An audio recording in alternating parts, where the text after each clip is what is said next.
Good morning, and thank you very much for this invitation, Shyam. And I wish we could have all been there in person, but then another time. And for now, we're going to talk about my part of this work in the Indo-Italy project that's coming up. I'm really excited about it. So I'm going to talk about the spino-musculoskeletal co-simulation work that's been happening in my lab over the last few years, and how we plan to move towards moving virtual patient. So all right. So largely, what is this whole idea about having a virtual patient, etc. And it's largely a simulation kind of platform where it allows multiple stakeholders to come in together to modelers, experimentalists, the clinical folks, and possibly the device makers as well, to come in and create a collaborative platform from which one person builds, the another person tests, and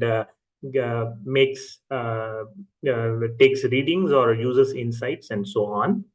And there has been a need for regulatory evidence in the form of computer simulations, which has been known for quite some amount of time. That was one of the early motivation for us to get into the space. So the scope of the modeling that I'm going to talk about is largely restricted to the spinal cord and then the musculoskeletal system. And that's where we hope to all come together with Professor Srinivas Chakravarti's work with basal ganglia, and then Shyam's work with cerebellum, and integrate them all together at the final last pathway of the spinal cord and the musculoskeletal system. So most of the work now will deal with the spinal circuitry and the musculoskeletal system, and how do you bring them together in the form of a detailed realistic simulation. So when we look at this problem, the thing that one looks at is the musculoskeletal system is broadly a mechanical simulation exercise, whereas the neural system is an electrical system.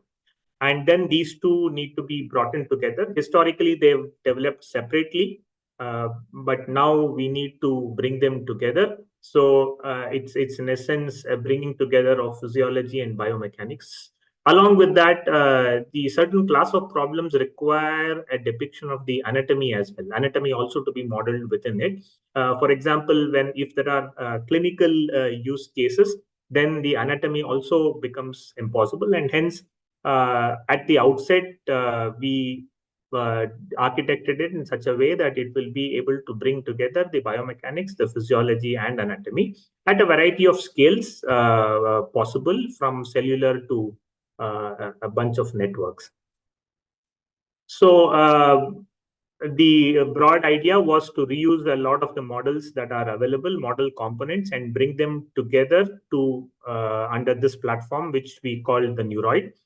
And in this particular platform, we use the OpenSim solver simulation for the musculoskeletal simulation and the neuron for the neural simulation. And both of them are glued together within this platform called Neuroid, where we are able to start from a descending drive that stimulates parts of the spinal cord, which then translates into movement of the musculoskeletal system.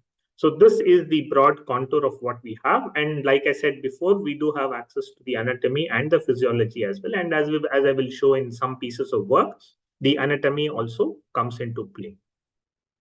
And this is how the Neuroid simulation system broadly looks like. On the left side, you can see the simulation where, these are screenshots from the Neuroid system, where you're able to visualize and possibly also manipulate the spinal cord and the musculoskeletal system on the right side. You stimulate in the spinal cord system, and then you get corresponding movements on the musculoskeletal side. So what are the components that go into it? A variety of the components, go into it. How do we, and each of these components need to be validated. So you go through the standard set of validations for an individual cell that one would normally do. And then you also test certain phenomena which can be seen at the system level. In this case, we tested out the H reflex and orderly recruitment of motor neurons, plateau potentials, etc. So these were some of the different validation exercises we carried out to test out the various components at the component level, and also to see if the components are coming together as a system nicely, so that the system demonstrates some of the standard behaviors that we are interested in. And so it has the ability to stimulate particular parts of the spinal cord, and also visualize, and also model. So these were some of our early pieces of work that we started off on, and we developed, based on this neuroid platform, we developed a model lower limb system and an upper limb system. So a variety of different activities can be done using this kind of collaboratory, which we call the neuroid. You can design experiments at the component level or also at the systems level. You can possibly try and replicate results that have been done in subjects or in animals, and possibly also recreate clinical triaging scenarios and clinical tests that one would actually do with human subjects in the clinics. So now let us look at some of the ways in which we have used this particular system. So firstly, we will look at the upper limb in silico, where we have a cervical spinal cord model, and there are multiple musculoskeletal models. These models are available on OpenSim, and we went on to use these OpenSim models and integrate them with the cervical spinal cord model, which we built. The way the models are built are largely by means of simple definitions. One can create them using Excel sheets, etc. And then the neuron code is automatically generated by the neuroid system. So this makes it relatively easier to create larger systems when one wants to create entire spinal cord or a spinal cord section along with a variety of different types of neurons. Of course, the computational load will go up. So we downscale or upscale depending on the kind of questions that we are asking. And we have the ability to use detailed models or simple point neuron models. So in this particular case, we used detailed models of the musculoskeletal system along with cervical spinal cord model, which model types, but mostly them as point neurons.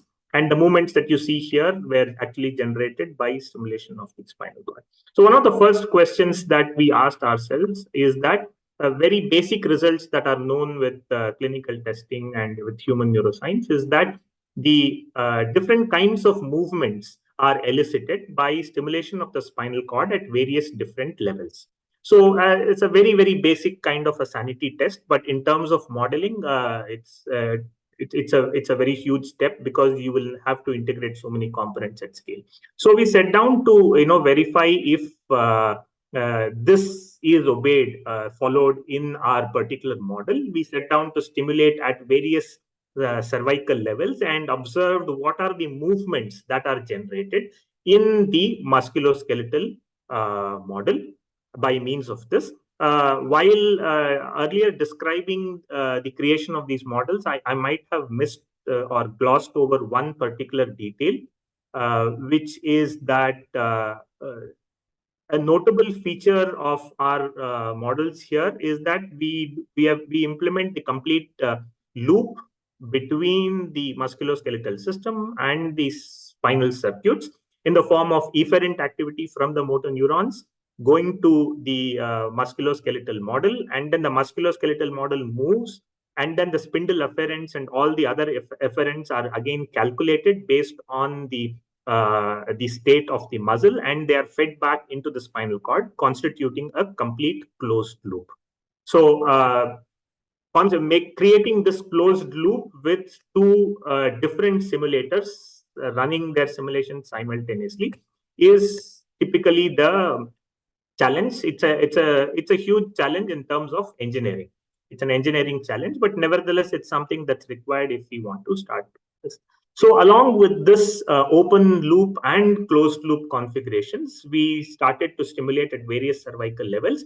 And we noticed that there was broad agreement between the known movements, the types of movements that are elicited across by stimulation of various parts of the spinal cord. Of course, we had to make some adjustments because a lot of these results were actually from animal studies. So when one tries to adapt them for human studies, what we have built is a human spinal cord model. So we had to adjust for the same by mapping on the corresponding the segments of the spinal cord from the animal model to the human model. And after doing that, we largely saw that it was a good match.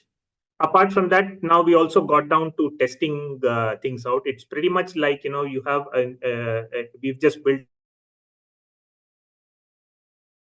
simple things within the machine and see if it behaves as expected. So we started testing the afferents, the proprioceptive afferents from the muzzle, and you turn them off and on, which is basically the open loop configuration testing, and then the closed loop configuration testing, and see what is the effect of that, what is the effect of the connection strengths, etc. So broadly, the observed patterns were reproduced. When there is a closed loop feedback, it tends to dampen the range of movement, and also it makes it a little bit slower to reach its target. And all of these results were broadly observed. We also tested what would happen with various levels of conduction delays to see if the movements that we observed was resistant to all these kinds of perturbations.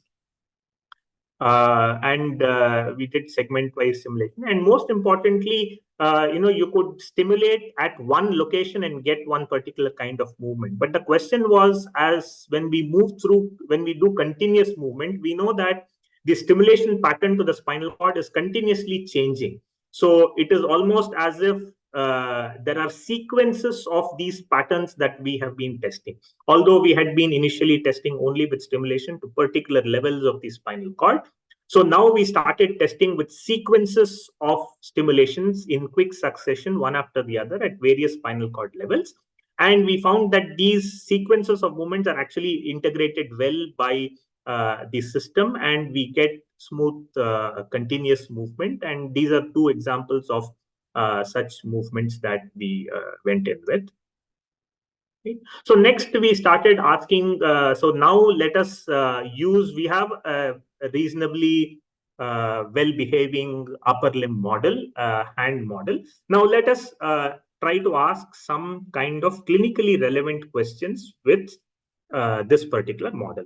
And one of the early thoughts on this was that let us ask questions about the task, which is the pincer grasp task, because clinically it is known to be something that is a favorite of people because it is used almost as a marker for recovery. It is known to be a very key indicator of recovery during rehabilitation, and sometimes some clinicians also use it as a prognosis of how the recovery path is going to be. So it is fairly well known that this particular grasp task is also very sensitive, and it is easily lost in spinal cord injuries, etc. And then to recover them back, it's a little bit difficult. It's also a particular task which although we may not realize as healthy behaving individuals that this small movement can actually wreck quality of life if it were not correct. So based on these discussions with clinicians, we went ahead and chose the pincer grasp task. And now we asked ourselves the question, so can we now create the pincer grasp task using this particular hand model that we have. And once we have this model, then we should be able to simulate a pathological or a diseased case, basically disrupt it, and then also go on to see how do you recover from it, or what are the ways to alleviate this particular. So this was a work that we did in collaboration with Professor Ravi Balasubramaniam of Oregon State University. He had already been working on this particular problem of how do you improve the force production in the pincer grasp task in spinal cord injured people. And for this, he was working on creating mechanical implants and tendon transfer surgery surgeons. So we started to collaborate with him on this particular topic. So the clinical scenario is as follows: you have a cervical spinal cord injury, which is partially where the spinal cord is partially injured. So it's not as if the hand, the hand is completely unusable, but the amount of strength that is generated is very, very low. And doing a pincer grasp task is almost difficult or impossible for these people to do. And the forces that are generated are hardly anything. It is very, very low. So in this kind of a scenario, typically it is the flexor pollicis longus, the FPL, that is that is responsible for doing this, and that is impacted. And the clinicians respond to it by doing something called a tendon transfer surgery. They transfer the brachioradialis signals to the FPL and use that to restore the pincer grasp function in such patients. So this is the first way in which clinicians respond to it. And this and the follow-on to this was what our collaborator was doing, was they had a further implant called a pulley implant, which was being used to multiply the force that is actually produced by the FPL in this. So now we have 4 steps. One step is the healthy individual who performs the pincer grasp task. The next step is the pathological case where a person, because of spinal cord injury, is unable to do this. Loss of innervation to FPL, one could say. Now, the third case is when you have a tendon transfer surgery with the brachioradialis stimulation being transferred to the FPL. And finally,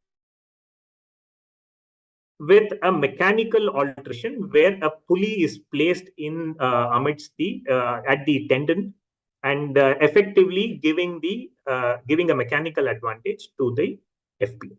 So we said, now can we build this whole clinical chain in our simulation system to see how this works? So first of all, we built in a healthy model of the hand, we built a pincer grasp task. And next, we severed the connections to, that is rather simple. You remove the connections to the FPL and you see that it actually is not able to do anything. And the next step, now within the spinal cord circuitry, we modified the circuitry so that the brachioradialis also feeds the FPL.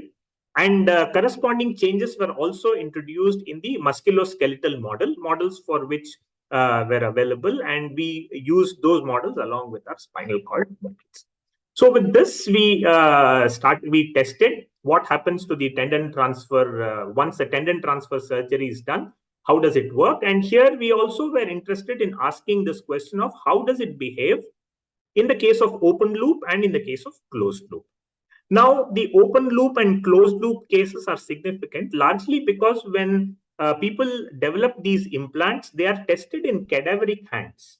So they are not tested in live humans, but in fresh cadavers, which typically do not have any innervation, but they stimulate, the muscles a little bit and, apply mechanical forces or, by multiple different ways to actually do these, implants and check how much would be the force that one can expect in a live person. So obviously, since these are cadaveric samples, they do not have the closed loop situation. So essentially, you could think of it only as an open loop with forward motor afferents going and stimulating the muscle. It is equivalent to that. So now we asked ourselves this question, that in each case we will test the open and the closed loop, and here with the tendon transfer surgery we see that it is able to execute this particular. I hope I'm audible.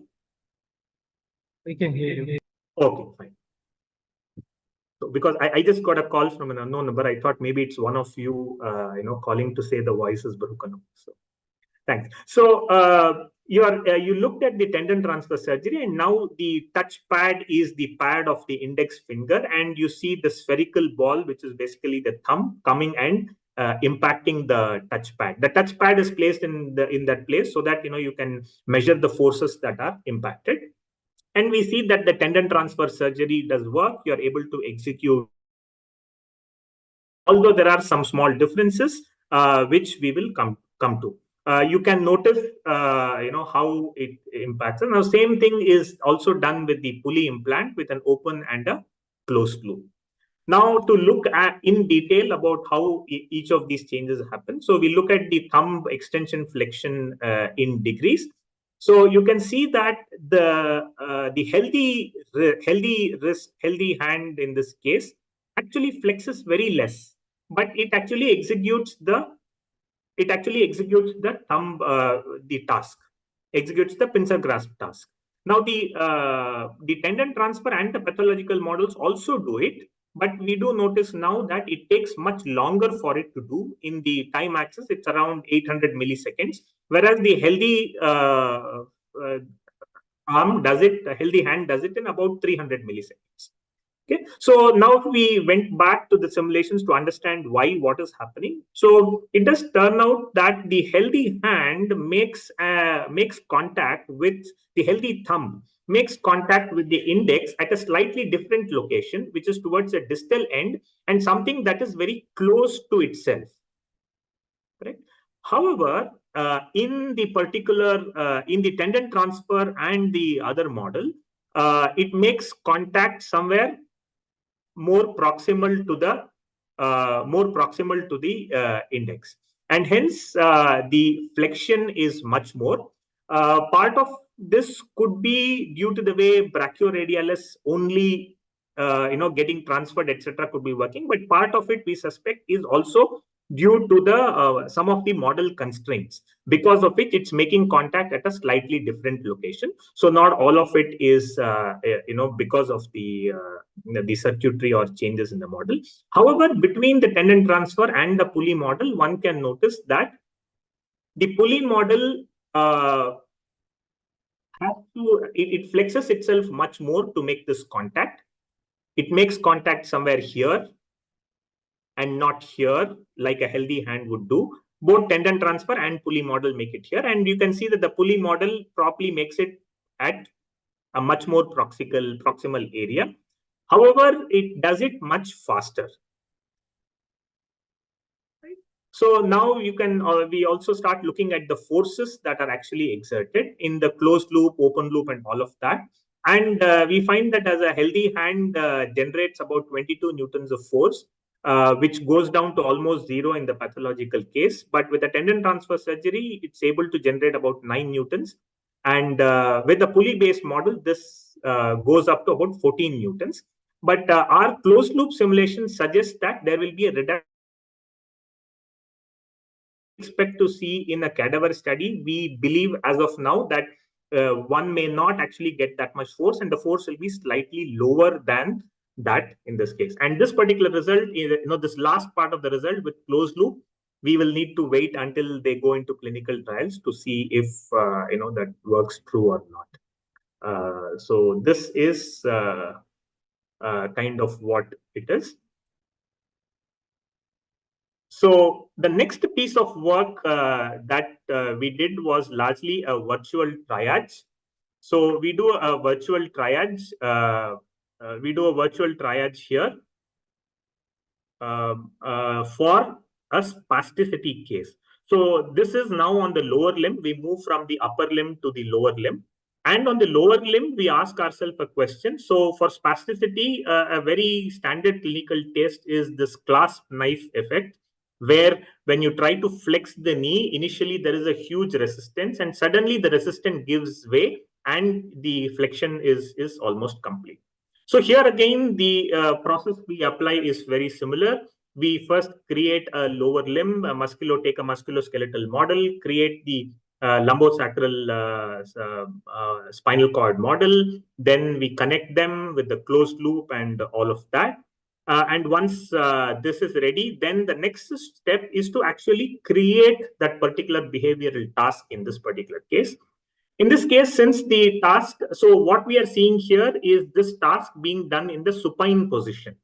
But clinically, apparently, what the surgeons, the doctors say right now is that this is also done in the prone position, with the subject lying with face downwards, and then the same test is applied. And apparently, they use more of the prone test these days.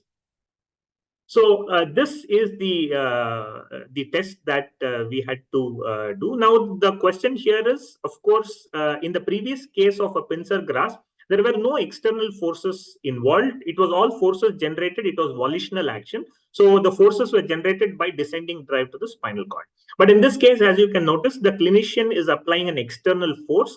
So now this external force and the way this external force is applied on the musculoskeletal system also must be recreated in simulation in order for us to create this virtual triads. And that is exactly what is done using these cyan-colored spherical balls that one would see. Their forces are applied there, and there are also contact forces. So around the foot area and a little above, the forces are applied to cause this kind of a movement. And now we are ready to test these one can get. There are a variety of spasticity literature talks about a variety of different etiologies for this. And, we got down to testing which one of these cases works.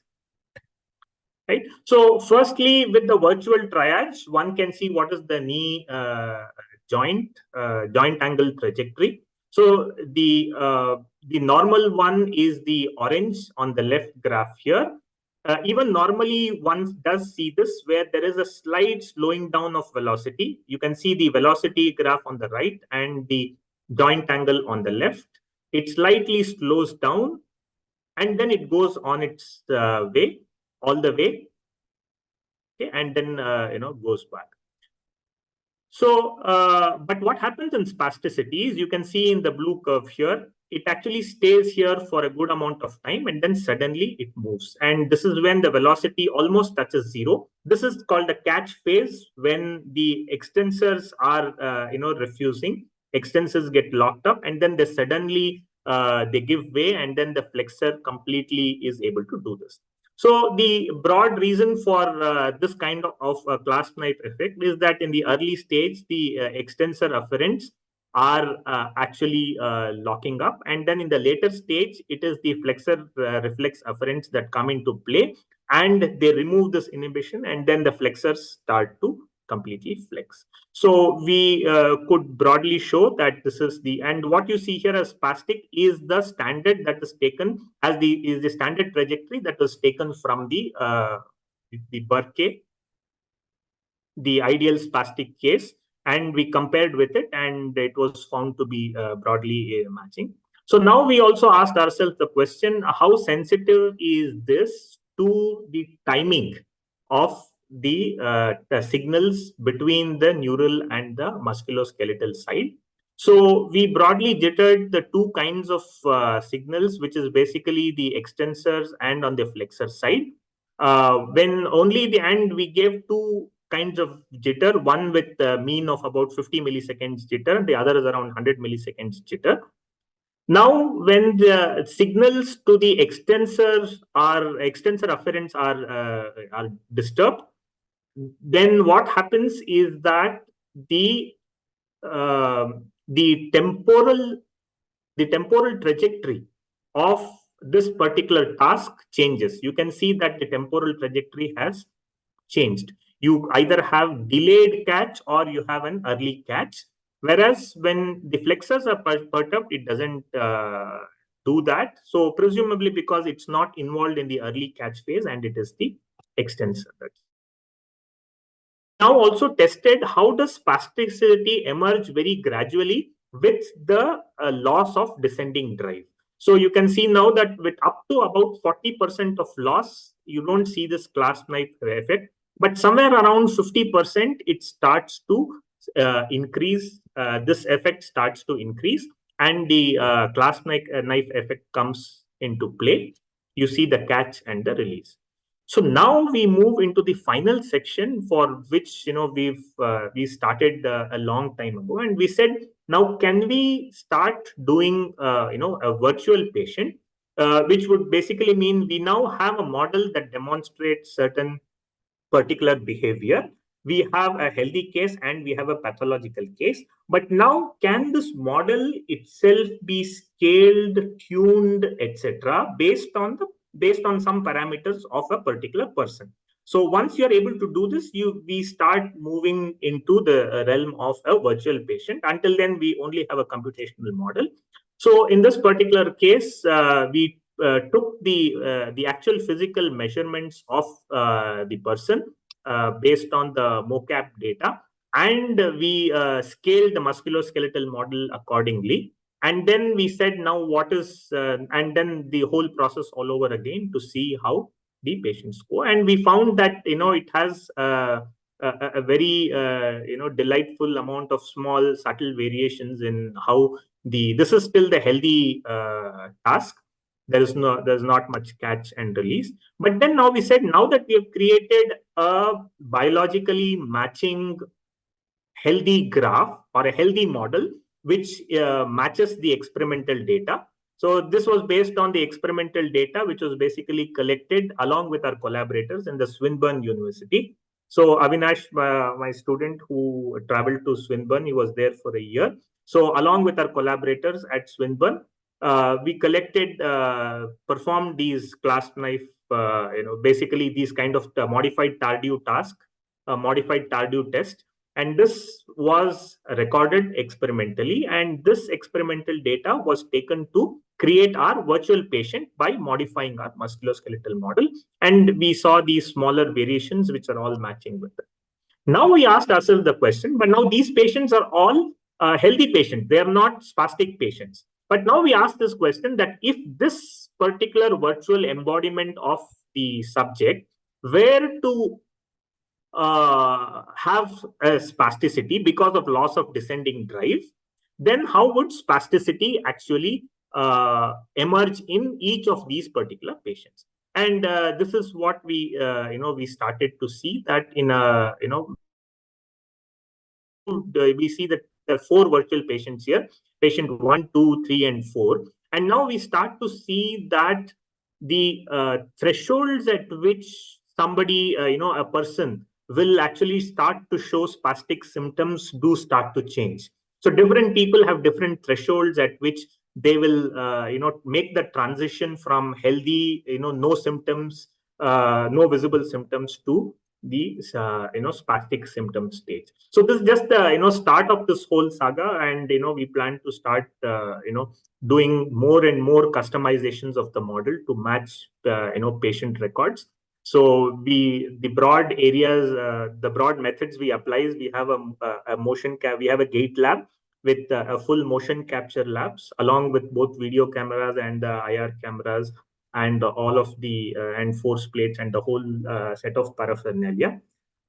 So towards our holy grail that we consider for a virtual patient is that eventually we must move into an area where we are able to create populations, decent sized populations of virtual patients.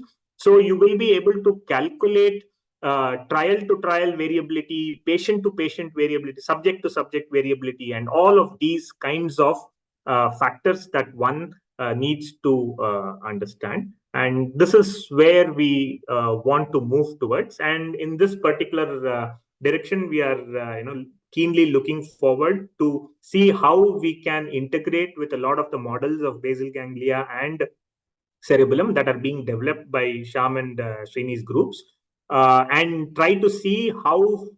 So eventually, I think together all of us would like to move to an area where we have a fairly detailed virtual patient with all of these different kinds of circuitries coming into play, and hopefully see virtual patients in moving in health and the deceased cases as well. I mean, that's the broad holy grail towards which we are all trying to move together. So far, we've all had different trajectories with different parts of the system, and hopefully now we will all move together to make a grand whole.